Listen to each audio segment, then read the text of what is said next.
अभी कुछ समय पहले एक घटना हुई है यहाँ पर हुजूर की शान में एक शख्स ने गुस्ताखी कर दी, जिसके बाद मोहल्ले के लोग इकट्ठा हो गए और उन्होंने एक पंचायत की।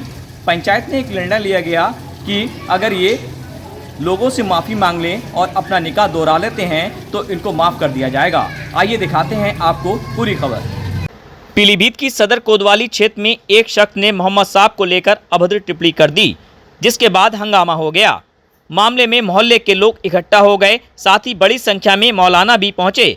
पंचायत में फैसला हुआ कि जब तक आरोपी अपने निकाह को दोबारा से नहीं दोहराएगा तब तक कोई इससे बात नहीं करेगा। एक तरह से इसका बाइकाट किया गया है। दरअसल आगामी दिनों में 12 रबीउल अव्वल यानी यौम पैदाइश मनाई जाएगी, क्योंकि ये त्यौहार मुसलमानों के लिए ख़ास है।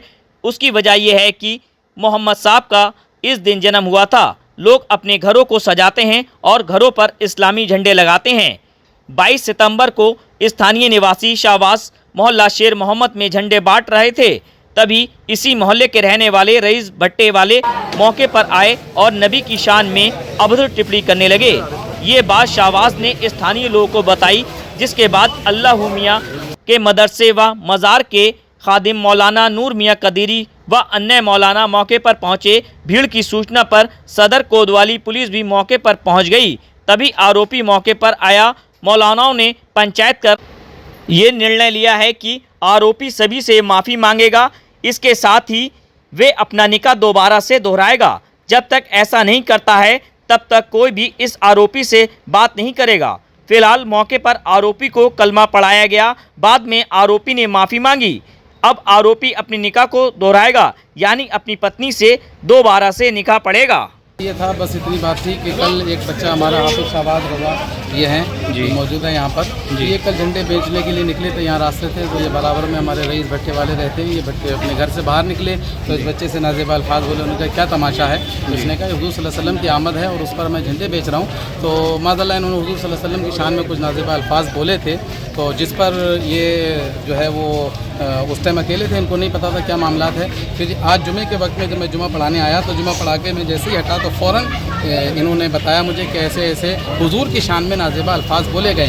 तो उसी वक्त ये अब तक एक गर्मा गर्मी का माहौल था, तो कुछ बंदों ने साथ में बीच में पढ़ के कहा कि हम उनसे बात करते हैं। मैंने कहा अगर बात कर लें, क्योंकि हमारा इस्लाम हमारा अमन और शांति का पैगाम देने वाला है। अगर वो तजदीद ईमान कर लेते हैं, दोबारा कलमा पढ़कर मुसलमान हो जाते हैं और अपनी गुनाहों का एतराफ़ कर लेते हैं, तौबा कर लेते हैं, तो हमारी तरफ से कोई मसला नहीं है। और दूसरा तजदीद निकाह भी इनको करना पड़ेगा। जब तक तजदीद निकाह नहीं कर लेंगे, दूसरा निकाह नहीं कर लेंगे, तमाम मोहल्ले वाले इनसे दूरी इख्तियार करें। ये दो चीज़ें इनको पर लाजिम हुई थी, जिसमें एक इन्होंने अभी तजदीद निकाह कर लिया है।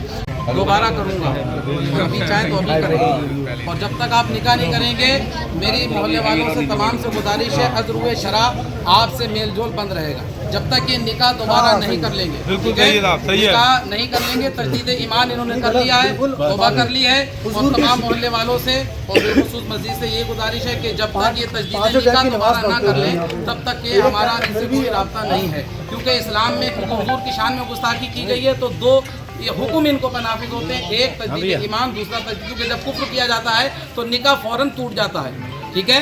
निकाह भी दोबारा होगा, जब तक ये निकाह ना हो जाए, जब तक किसी तरीके का कोई राब्ता ना रखा जाए, ठीक है। बाकी तमाम लोग